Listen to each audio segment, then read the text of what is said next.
Hello student, in the previous lecture we have seen that how we categorize the weak acid, strong acid,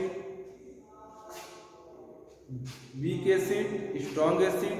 base, strong base by universal indicator. तो हमने पीछे देखा कि हम universal indicator से ये check कर सकते हैं कि कौन सा एसिड जो है स्ट्रॉन्ग एसिड है, कौन सा एसिड वीक एसिड है, कौन सा बेस स्ट्रॉन्ग एसिड है, कौन सा बेस स्ट्रॉन्ग बेस है, कौन सा बेस जो है वीक बेस है।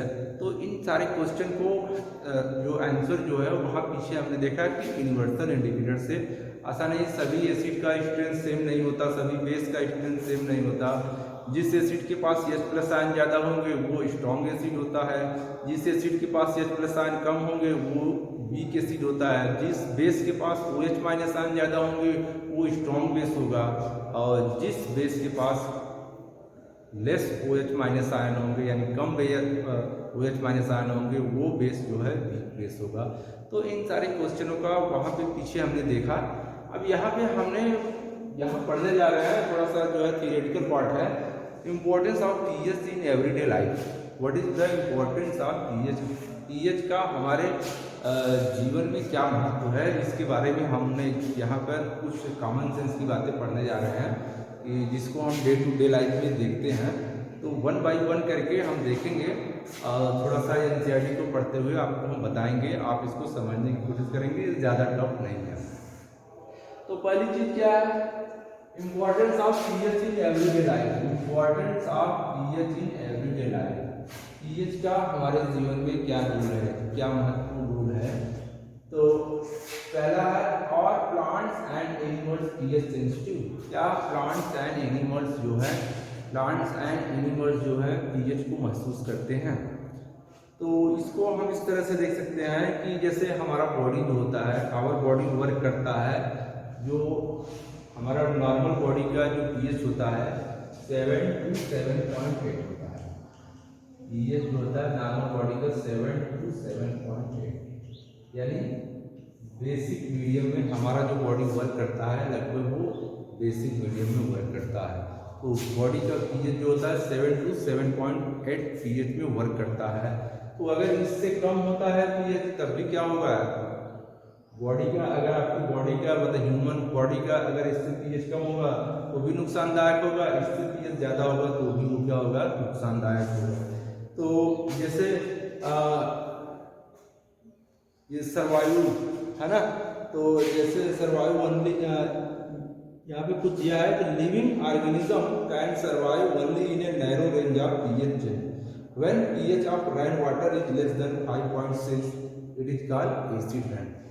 जब जो होता है रेन वाटर का pH जो है 5.6 से कम हो जाता है, यानी रेन वाटर का pH जो है, रेन वाटर का pH 5.6 less than 5.6 it is called acid rain.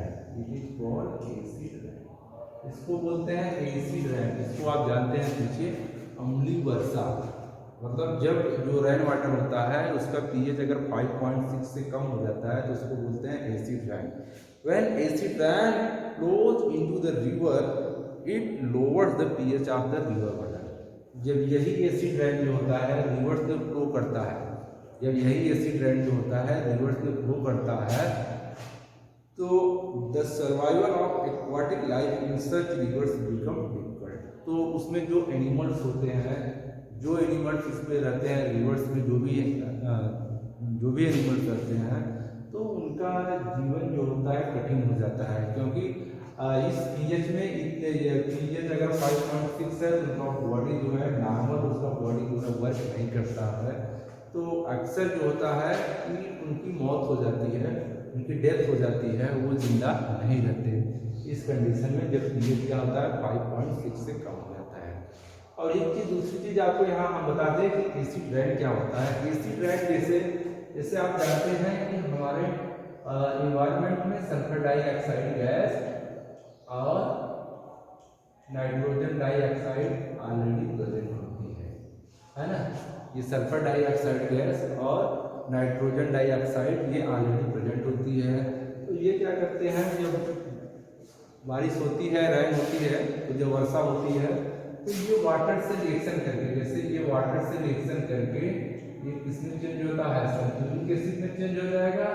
और नाइट्रोजन डाइऑक्साइड जो होता है, नाइट्रोजन डाइऑक्साइड जो होता है ये वाटर से रिएक्शन करके ये किसमें चेंज हो जाएगा, नाइट्रिक एसिड में।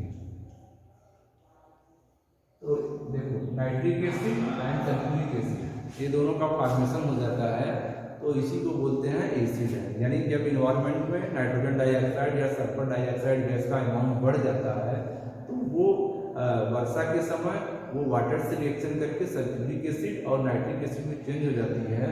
यानी उस जो वाटर होता है उसका पीएच कम हो जाता है। जब पीएच कम हो जाएगा तो इसका मतलब वाटर कैसा हो गया, एसिडिक हो गया। तो एसिडिक रेंज में एसिडिक वाटर को का यूज करना या एसिडिक वाटर में जो एक्वाटिक एनिमल रहते हैं उनका लाइफ जो होता है काफ़ी डिफिकल्ट हो जाता है।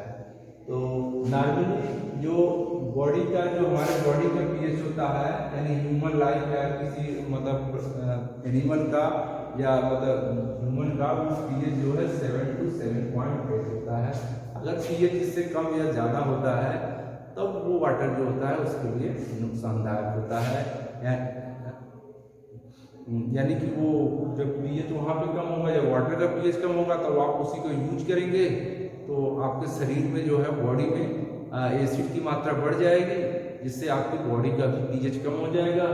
और जब पीएच कम हो जाएगा तो आपको डिफरेंट तरह की बीमारियों का सामना करना पड़ सकता है। तो सेकंड क्या है, what is the pH of soil in your backyard, what is the pH of soil in your backyard. तो आपके अगल बगल में आस पड़ोस में जो आपका जो सॉइल है, जो मिट्टी है, उसका पीएच क्या है, उसको कैसे जांचने के लिए बोला है।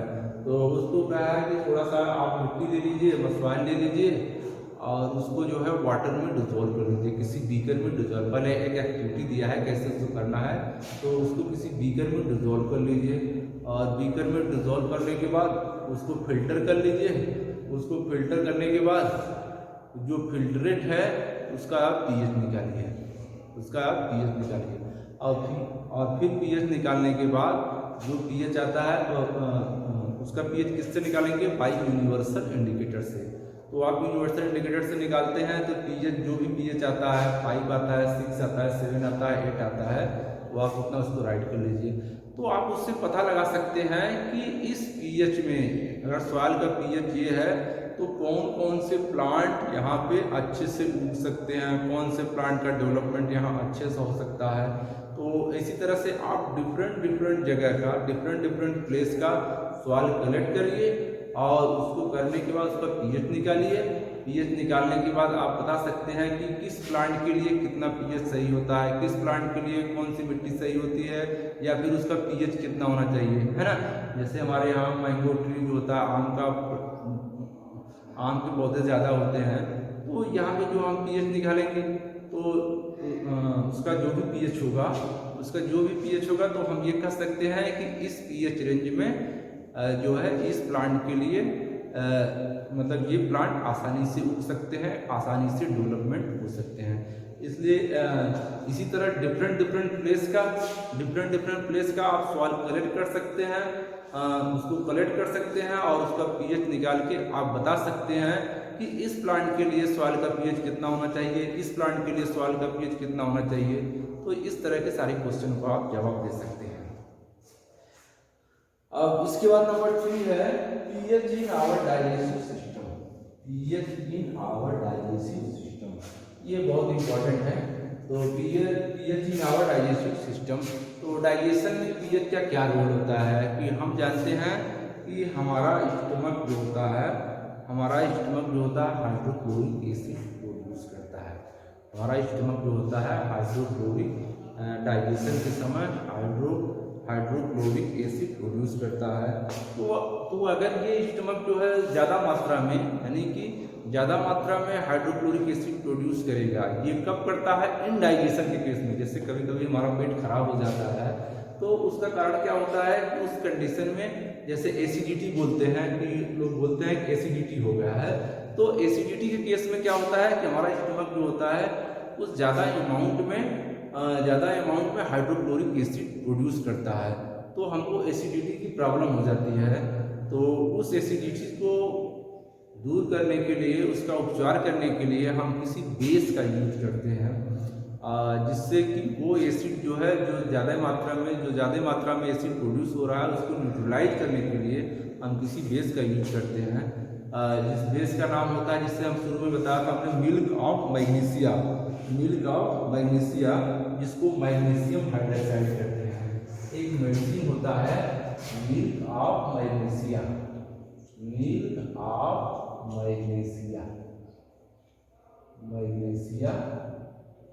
जिसका केमिकल फॉर्मूला है मैग्नीशियम हाइड्रोक्साइड, है। इस मेडिसिन का यूज करके जो एक्सेस क्वांटिटी में हाइड्रोक्लोरिक एसिड प्रोड्यूस हो रहा है उसको हम यूटिलाइज करते हैं, जिससे हमें राहत होती है। अब नेक्स्ट है pH change as cause of tooth decay. PH change as cause of tooth decay. PH change के कारण होता है, जैसे हमारे माउथ में कभी पीएच कम हो जाता है, मान लीजिए 7 से लेस हो जाता है, 5 या 5.6 कुछ हो जाता है, तो उस कंडीशन में हमारे दांत खराब हो जाते हैं और टूट कर गिरने लगते हैं। तो ये क्या होता है कि इससे माउथ में जो होता है कि वो जब उसका पीएच कम हो जाएगा तो एसिड की मात्रा ज़्यादा हो जाती है, तो जिससे हमारे दांत जो होते हैं खराब हो जाते हैं। और इसमें दिया है tooth decay start when pH of the mouth is lower than 5.5।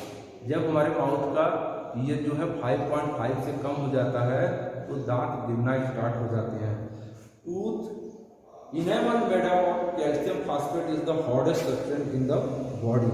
Tooth enamel यानी दांत का जो बाहरी पार्ट होता है उसको टूथ इनेमल बोलते हैं, वो हार्डेस्ट पार्ट होता है बॉडी का। It does not dissolve in water but is corroded when the pH in the mouth is lower than 5.5। ये जो होता है वाटर में सॉल्युबल नहीं होता, वाटर में डिजॉल्व नहीं होता, लेकिन कोरोड हो जाता है जब इसका पीएच क्या होता है 5.5 से कम हो जाता है।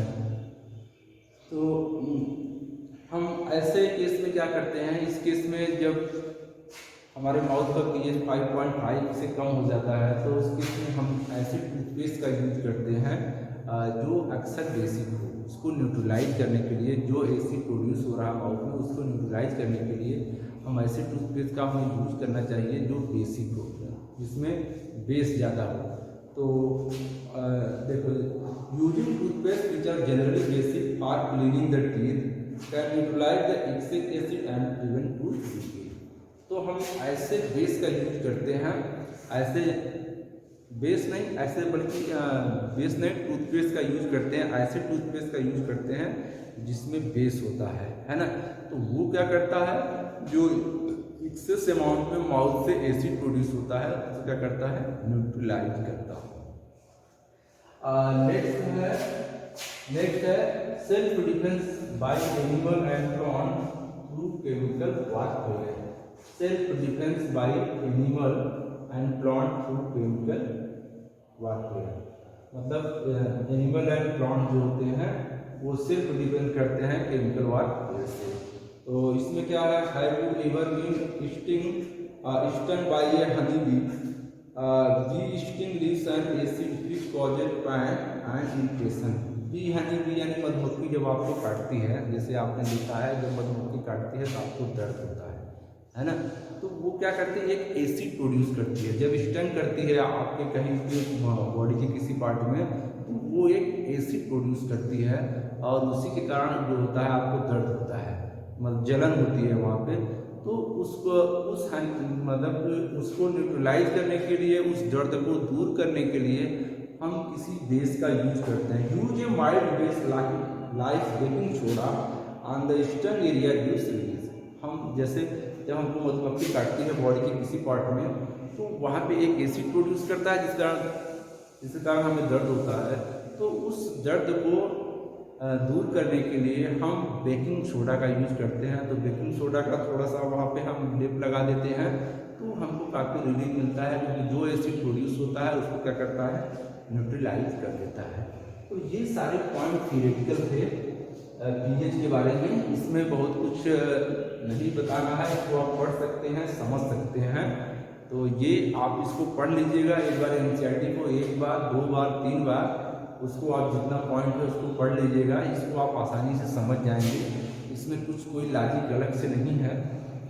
तब इसके बाद जो है कुछ यहाँ पे आगे हम लोग नेक्स्ट लेक्चर में हम लोग देखेंगे कि सॉल्ट के बारे में, मोर अबाउट सॉल्ट के बारे में देखेंगे, और कुछ यहाँ सॉल्ट के बारे में और सॉल्ट का डिटेल पढ़ेंगे। कुछ हम केमिकल कंपाउंड के बारे में पढ़ेंगे, उसकी प्रॉपर्टीज क्या होती है ना, उसका केमिकल रिएक्शन क्या होता है, उसका यूज क्या होता है, तो हम लोग ये आगे पढ़ेंगे। और कुछ क्वेश्चन जो है आगे उसको हम सॉल्व करेंगे, और यहाँ पे आप इसको 1-2 बार इसको पढ़ लीजिएगा और अच्छे से आप समझ जाएंगे। Thank you.